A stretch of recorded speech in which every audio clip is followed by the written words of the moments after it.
Newsletter décembre. Pékin est-il en train de préparer une nouvelle hausse des prix des terres rares? Les clients de la Chine pensaient avoir vaincu la Chine lorsque l'OMC a condamné son système de quotas d'exportation. Ces quotas avaient été responsables de la forte hausse des prix en 2010 et 2011. Le mouvement de balancier est en train de revenir vers la Chine.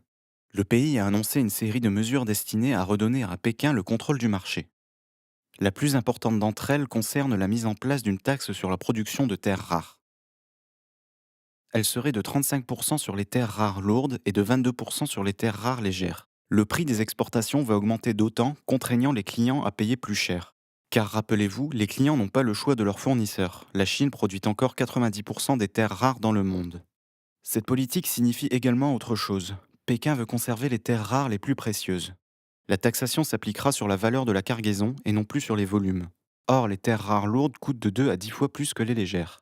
En prime, Pékin a annoncé la poursuite de sa réforme du marché. Depuis un an, le pays veut concentrer la production autour de 6 producteurs. En novembre, le ministère de l'Industrie a enfin donné l'autorisation aux géants de la mine chinoise Minmetals de commencer la concentration des producteurs de terres rares de sa région.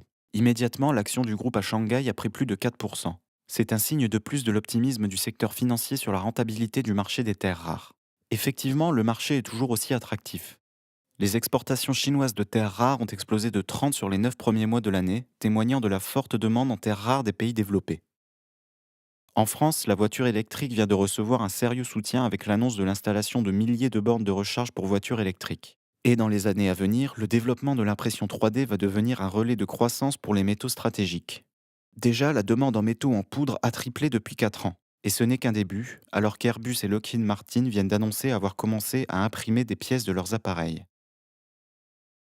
Pour plus d'informations, contactez-nous.